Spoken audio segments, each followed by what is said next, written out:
Hey backers, welcome to it was going to be April, but it's already into May now, Kickstarter update, video update anyway. We have a few things that we want to talk about and give you guys updates on.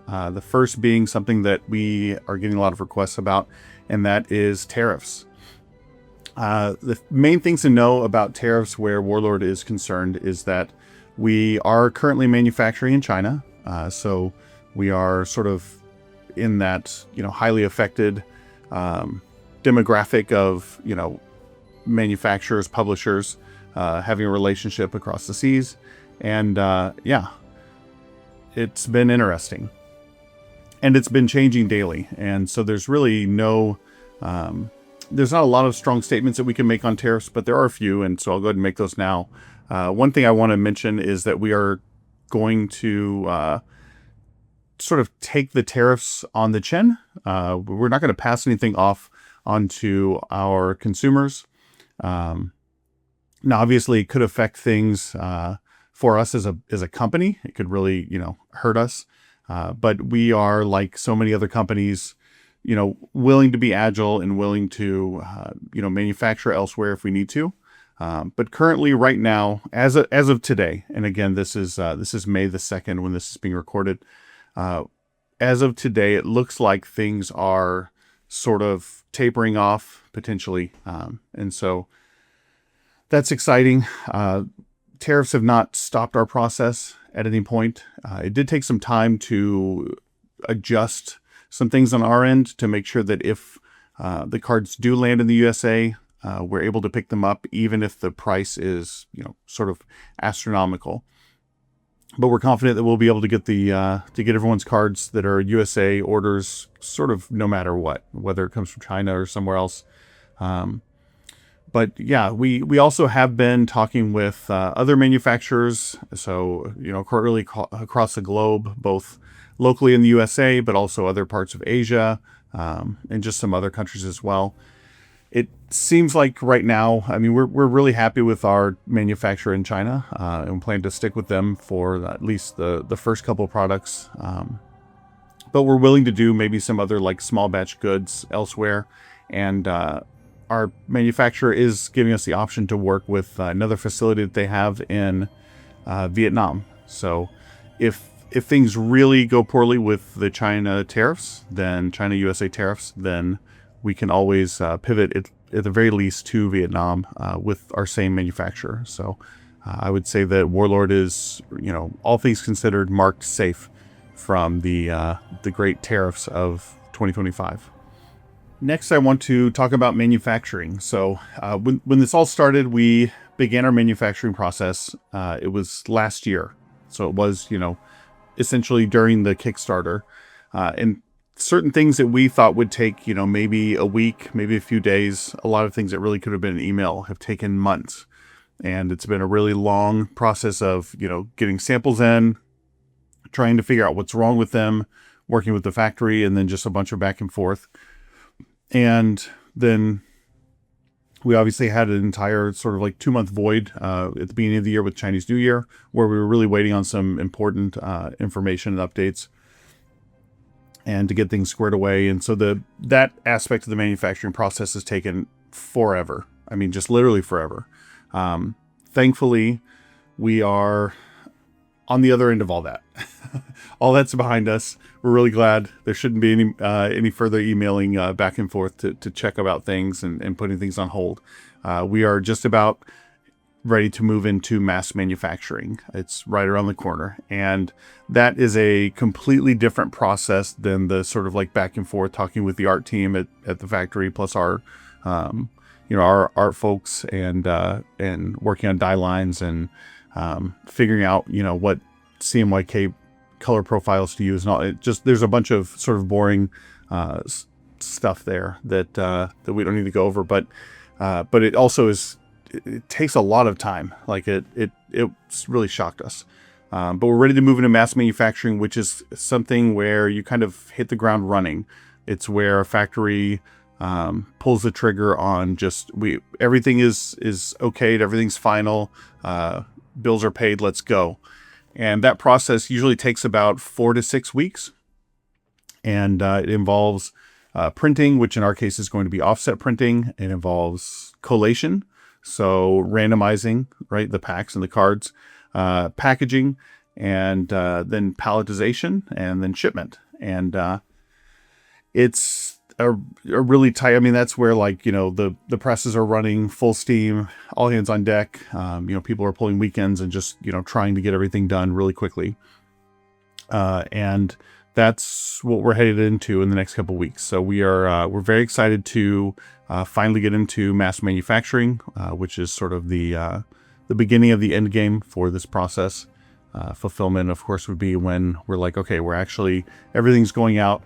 We are in the end game, and then then it's the early game of organized play, which we can't wait to do. But yeah, so we're moving to that. We also have been really pleased. So one thing to think about is I mentioned that it took a lot of time to do back and forth and like iron out color profiles and like card stock and paper stock and all kinds of things, glue, die lines, shapes. I mean, sizes. I could really go on. Like it was such a process. But even though that took a long time with our factory, we have had a lot of success whenever we have sent them, whenever we finalize all the details, for like a small batch of like promos, let's say thousands of promos or, decks or different kind of things. They are so fast. It is scary how fast they are, at making stuff once they have the green light to do so. So we have no, sort of apprehension about, or I shouldn't say we have no apprehension. We've had really good luck working with them so far. And we've heard from other publishers, like fairly notable publishers and their employees, that our manufacturer works really fast and is also really accurate, which I thought was interesting. So there's a huge board game, multi-million-dollar Kickstarter board game, and then millions of dollars as well, in retail. And they said that our manufacturer had by far the best like quality rate. So they kind of, whenever one of their products would come out, they would sort of sit by the phones and wait for all the calls and emails and stuff to come in to get replacement parts. And they said when they worked with our manufacturer, they didn't get any of those calls. So we're excited about that. We're excited to finally be able to truly test how they do in mass manufacturing. Yeah. Also something to note, let's see, is that we aren't going to be on a waiting list or anything. Like there's nobody in front of us. We've checked repeatedly with our manufacturer to make sure that there's not like a bigger project that's going to be in the factory at the same time as ours that would cause us to be behind in any way. They said no. As soon as we start, and we don't look back, which is good. So I also want to talk about Gen Con. Because logically, if you're like, well, this took forever to iron out all the details and get into mass manufacturing, what's to say that it's not going to take a long time to manufacture? Or, what if for some reason, like the boats are slow or something, or things get held at the dock or customs and things aren't ready for Gen Con? Obviously, like anybody attending Gen Con is going to kind of have that in the back of their mind. And I think that's a reasonable, thing to ponder, reasonable concern. So our answer to that is that if anything is, basically if there's any risk of the shipment cutting it close to the show dates for Gen Con, which this year I believe the first day is July 31st. So basically, July, which late July is probably realistically when the cards would land. But if there's any risk, or if it's going to be too close, like that sounds like it's going to be, we'll know better once mass manufacturing is done and once things are ready to get on a boat. We will just set aside some of that product and airship it. Even if the rest of the product is going to arrive before Gen Con, we'll still just go ahead and airship enough product for Gen Con, which will, if you don't know, air shipping is very fast. It takes a couple days, whereas shipping on a boat, it depends on what kind of boat you're on, but can take much longer. So that's our sort of solution to Gen Con, is to be able to have things in hand by flying them over on a plane. I also want to touch today on some upcoming projects. Worth mentioning is that we've begun the process of printing thousands of free demo decks. These are cards from Into the Accordlands, the set, and you may have seen some of them. They might be in the, a lot of them are from the print and battle decks rather. They're on the website. But we wanted to make an option for people to just, if you want the very most distilled, simple, the essence of Warlord for free, because you just want to try it out, then you can get those. They'll only have commons, uncommons in them. Uncommon Warlord, and I think all the cards are, I believe they're all common after that. I might be wrong on that, but basically low rarity stuff, things that aren't a risk of printing a bunch of and having a lot of repetition. But this is, I think it's, nowadays it seems like publishers are sort of loath to put things out there for people to try, samples. And I get it, because it's an added headache, and added thing you have to ship, and added thing you have to pay for. But for Warlord, I think really the gameplay is so at the forefront of the Warlord experience and what makes it a good game. Obviously it's not dealing with an exciting IP to where it can really rely on that to sell it. It's a game that people actually want to sit down and play.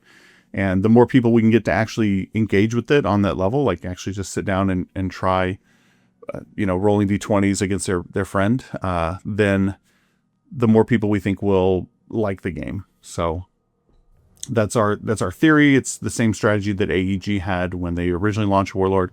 And so we're going to be doing something very similar. Obviously magazines don't exist anymore. Well, they do, but there's no magazine that we can really slide a demo deck into that'll reliably get it out there. So they'll be on the internet, maybe just some retailers and stuff, but there will be a ton of demo decks out there in the ether. So for all of you who plan to tell a friend about the game, or tell somebody at your local game store, you'll be able to not just tell them about it, but you'll be able to point them to somewhere and say, hey, you can actually just go get a deck and try it out. So it'll be pretty simple. It'll just be 2 decks. And if you order it, you'll just get the 2 decks. And we will do some additional decks though for content people that we'd want to be able to just send it for them to, make an advertisement, or if we want to sponsor something I don't know, we sponsored a Dungeons & Dragons session during the Kickstarter. It would be nice to be able to hand one of each faction to a group of people like that. Or send something to somebody like Jenny D or someone in the RPG Osphere or other card gamers. Be able to send them a complete set of one of each faction demo deck would be nice. So we are also going to do that, but the ones that are widely available are just going to be 2 decks. We also haven't squandered our downtime. And I say downtime, it's not like we've ever stopped working on Warlord, working with the manufacturer, etc., working on getting into the Accordlands out. But there have been some gaps where we're waiting on replies and stuff. So we haven't squandered it. We've been working on upcoming sets and product lines, which we're really excited to share about when we're able. And we've also been working on just infrastructure things at the company and things that we think will be important when the game actually launches, from a community and an organized play perspective. We've got a massive set of floor rules coming out. We have some articles that are coming up. We have some, potentially online spaces we're looking to create, and we're always looking at things like tournament software, event software, event locators, those types of things to just enable people to play Warlord.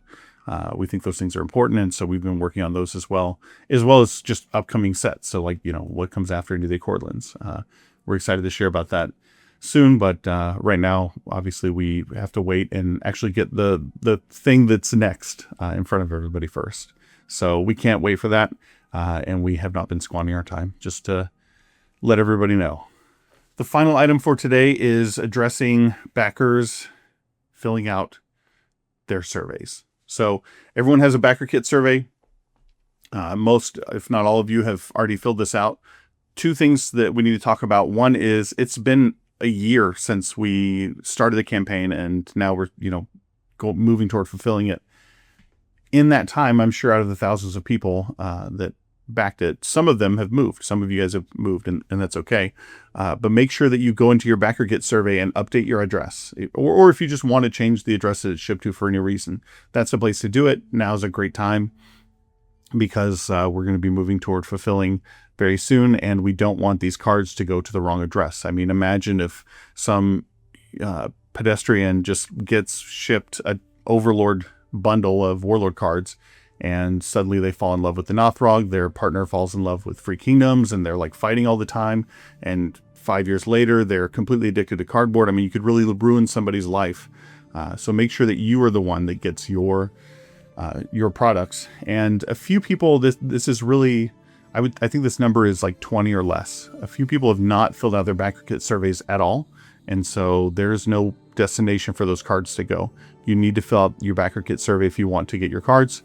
We've obviously reached out to these people a couple different ways, but if you know somebody, or you are somebody who hasn't filled out your BackerKit survey yet, please do so. And I think that's it for today. It's a fairly light update, but we're excited for the cards to finally be in everybody's hands. We're really excited for the retail release of the game. We think that's where Warlord shines, is in a retail setting. And so we're just so excited to do that. And that's it. We will talk to you guys very, very soon. Later.